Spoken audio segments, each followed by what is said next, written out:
I'm also getting married on September 10th, starting 1 p.m. Oh wait, that's the same day as your wedding, sis. My younger sister teased, her eyes narrowed in a mocking grin. Same day, even the same time. It couldn't possibly be a coincidence. Aren't you just having a small family-only ceremony, sis? You don't even have 100 people coming? Aw, that's so pitiful. We're inviting everyone, not just family, but friends and coworkers too, for a grand celebration. Do whatever you want. I swallowed the retort and instead chose different words. My name is Sarah. I'm 30 years old, a full-time worker. I met Thomas, who is 3 years older, through a friend's introduction, and we registered our marriage just recently, after 2 years of dating. Thomas works in the food industry and is a sincere and kind-hearted man. We plan to have our wedding ceremony next month, with most of the preparations already done. While many of our friends chose to hold lavish ceremonies, we decided on a small, family-only affair. The reason? I didn't want my parents and sister mingling with my friends and colleagues. Ever since we were friends, my parents had always favored my sister Melanie over me. Melanie, 3 years younger and undeniably prettier even from my objective perspective, was the apple of their eyes. With her large eyes, long eyelashes, small face, and fair skin, she was scouted by several talent agencies and even worked as a teen model during her school days. My parents doted on Melanie, often comparing her to me. Sarah, you have such a plain face. It's depressing looking at you. Sarah, you lack any charm. Melanie is as cute as an angel, unlike you. Was a common refrain. They would buy new clothes and toys for Melanie, providing her for every whim, but I was not allowed to learn any hobbies. Melanie was indulged with piano, ballet, swimming lessons, and more, but she was fickle and quickly lost interest. Despite this, our parents never admonished her. Even when Melanie failed tests due to her carefree lifestyle, they cheered her on, while scolding me harshly if I scored just average. I would often think to myself, I wish you hadn't given birth to me either. Every time they said I should have never been born. I was not allowed to retort as my parents badmouthed me and pampered Melanie. Naturally, Melanie grew up spoiled and acting like a queen. She remained beautiful, but her character was horrible. We don't look alike at all, sis. Your plain face is so pathetic, she'd mock, constantly belittling me. I didn't want to introduce my parents and sister to Thomas or his family, but my in-laws were aware of the complex relationship and didn't insist. However, my parents demanded a meeting, and reluctantly we arranged for a joint family dinner. The day arrived amid my anxiety. My family, my parents and Melanie, and Thomas's parents attended the dinner. Worried about any blunder my family might commit, I could barely taste the delicious food. Despite the gathering being for my wedding, my parents showed no interest in Thomas. Even when we talked about how we met or our future life, they dismissed it with a mere, In contrast, they praised Melanie excessively when introducing her. Even when my in-laws tried to shift the conversation to me, my parents would deflect, saying, "Forget about her, let's talk about Melanie." Melanie chimed in, saying, "Mom, Dad, you two praising me too much." Well, there's nothing interesting to talk about sis anyway. As expected, but still distressing to see, my bizarre family dynamic played out in front of Thomas and my in-laws, causing their faces to stiffen. My family, having had their fill of food and talk of Melanie, left without even a congratulatory word for our wedding. I was stunned that they hadn't even congratulated me on my wedding, when Thomas gently put his arm around me. "I heard some of it, but I never thought they would be this terrible. You've had it tough, Sarah." My in-laws then expressed their heartfelt gratitude. "Sarah, we know you've been through a lot. We're so happy that you're a part of our family now. Please feel free to lean on us like real parents from now on." Their words warmed my heart. I thanked them and finally voiced something that had been on my mind for a while. I'm thinking about having a small, intimate wedding because my parents and sister are, well, as you've seen, unpredictable. I'm a bit concerned about what might happen if we invite acquaintances or friends. Would it be okay if we keep it just to close family? I asked my in-laws. Thomas had already agreed to this. My in-laws responded affirmatively. Of course. I let out a sigh of relief. So it was decided that we would have a small family-only wedding. However, as our wedding approached, I was hit with a shocking report. Unexpectedly, I received a call from my parents. Melanie is getting married. Her fiancé is at her house right now. You must come over. On arrival, I saw my parents, Melanie, and her fiancé. The man's face was familiar. Nice to see you, Sarah. I was surprised to find out you are Melanie's sister, he said. I'm surprised too, I replied. His name was Ethan Matthews. He worked for one of my company's business partners. When Melanie mentioned your name, I assumed you must be a different Sarah. I never thought you two could be sisters. You don't look alike at all. He sneered. This man had always looked down on me at work. Apparently, it was because I didn't have a college degree. My parents told me, you should work, not go to college. Unable to attend college, I joined the current company right after high school. Matthews, it seems, graduated from a prestigious university, and he tends to judge people based on their education. The idea of becoming family with such a man was daunting.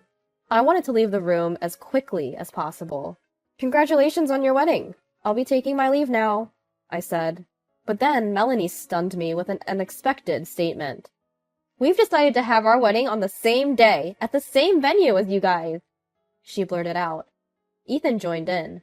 Our wedding is going to be grand compared to yours, he said, smirking. I was too shocked to respond to their outrageous proposal. Our wedding venue was a large place capable of hosting several weddings on the same day. Despite my initial preference for a smaller venue due to the intimate guest list, Thomas and my in-laws insisted on this grand venue, since it was our big day.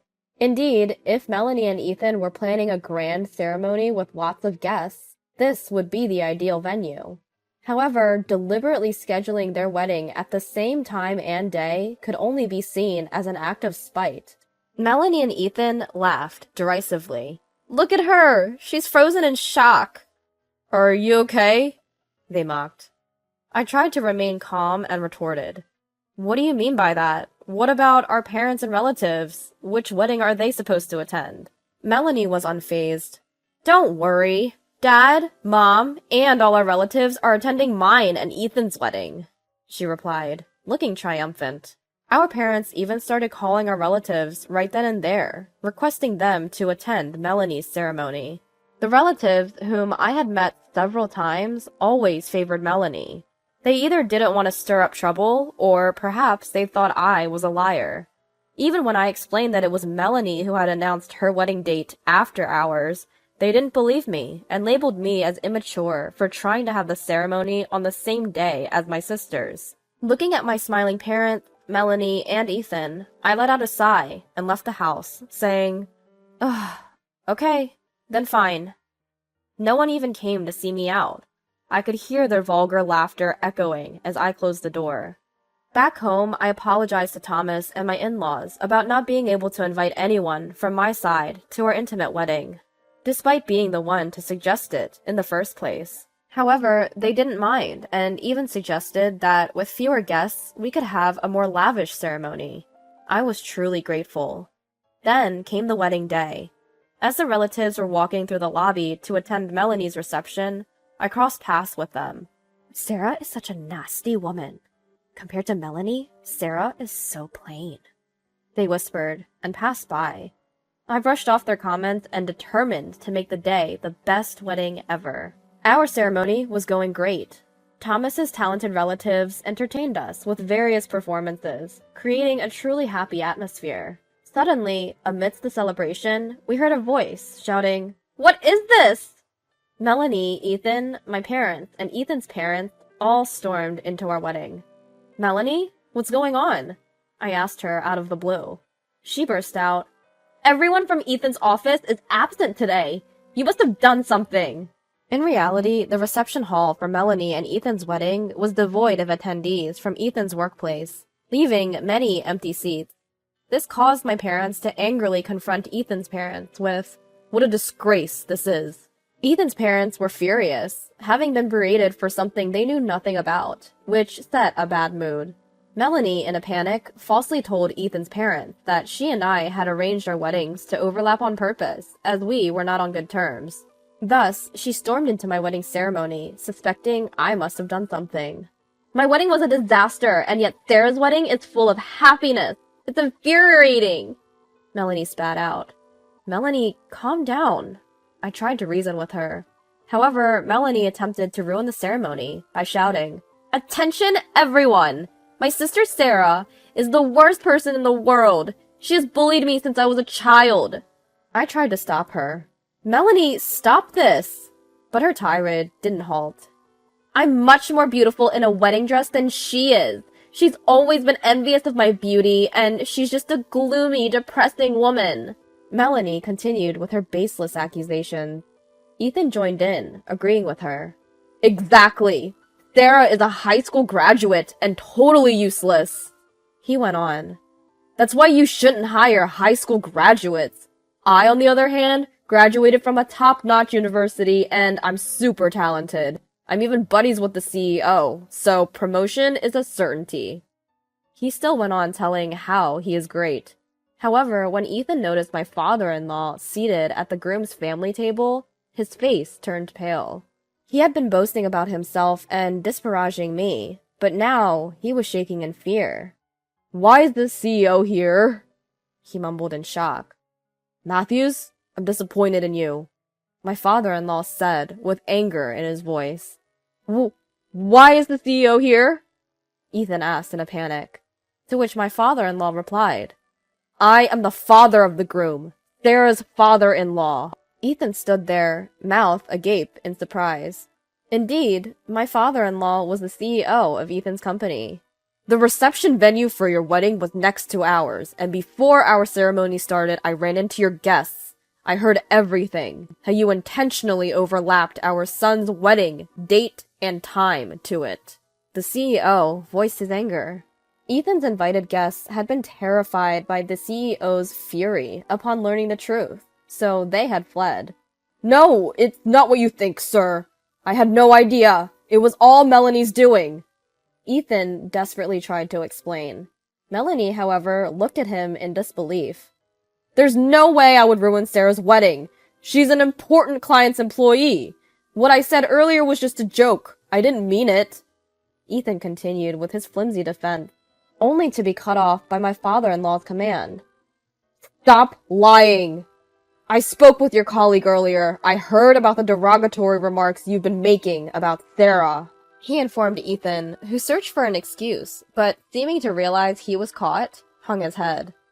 "Sarah is an exceptional woman. She couldn't go to college due to her family's circumstances, but started working right after high school and has been striving every day since. She's been living a straight and honest life, despite her tough home situation. She would never judge or belittle someone based on their education, like you do. She's a very kind and wise woman." My father-in-law praised me, making me tear up. Sir, I deeply apologize for..." Ethan started to say, only for my father-in-law to cut him off. "You're apologizing to the wrong person. Apologize to Sarah. And don't you dare interfere with my son and his wife again. Understood?" Yes, sir." Ethan was shaking like a leaf. Turning to me, he tearfully apologized. I'm really sorry." "As I've had enough, please, just leave," I said. Melanie erupted. "What is this turn of events? Why is this happening?" Ethan yelled at Melanie. "Shut up! I regret ever marrying you." "What did you just say?" Melanie turned red with anger. The two were squabbling and having a huge fight when shortly the venue staff came over and ushered Ethan and Melanie out. Their parents and in-laws, who had been watching in disbelief, also quickly left the venue. We, who were left behind, blew away the stunned atmosphere and resumed the joyous reception, which turned out to be quite a blast. I thanked my father-in-law, saying, "Father, I was truly happy about what you said earlier. Thank you."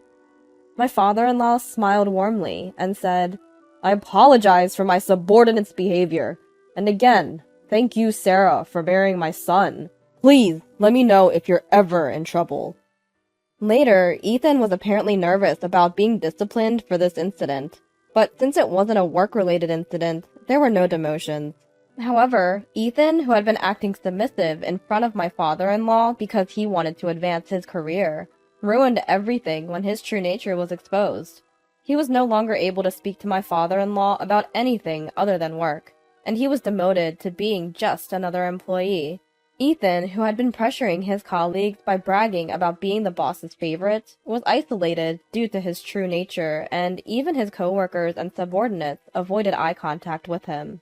At the end of the day, Ethan was probably just another employee for my father-in-law, considering that he didn't even know who his son was going to marry. The entire company learned about Ethan's misdeeds, and Ethan's comfort in the office diminished. He even started blaming Melanie for everything and became violent towards her. Ethan was sued by Melanie for domestic violence, and Melanie was sued by Ethan's parents for ruining the wedding. It was a messy divorce drama. Melanie, who was crying about Ethan being violent, and her parents sued Ethan. Ethan and his parents, on the other hand, claimed that Melanie and her parents had interfered with Ethan's work and ruined the wedding.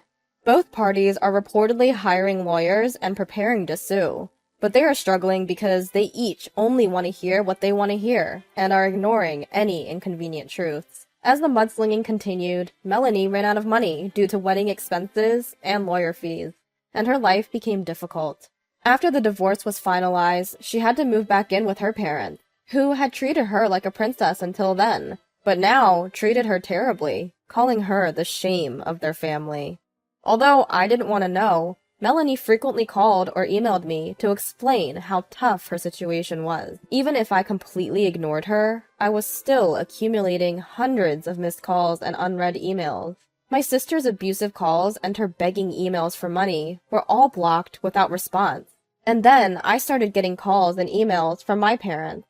They were all begging for money, and they weren't worth reading. Whether they had spent too much money trying to show off at my sister's wedding, or they thought I would agree with them if they asked nicely, I don't know. But the volume was increasing, and it was becoming a nuisance, so I blocked them as well. I was prepared for them to come to my house, but they didn't even have the money for transportation to come here. Ethan's parents, who should be practically strangers to me, for some reason were begging me to mediate with my father-in-law. Recently, they even tried to follow me home, so I reported them without hesitation. They ran away every time the police came, but they have been increasing their stakeouts recently. Thanks to the increased number of reports, the police have strengthened their patrols, so things have been peaceful for now. I am building a warm home with my kind mother-in-law and father-in-law, thinking that they are my real parents, not my biological ones. I feel the calmness of a real family, which I had only heard of in rumors. There's no such thing as daughter-in-law bullying here, and I'm feeling the reality that family can be such a warm thing.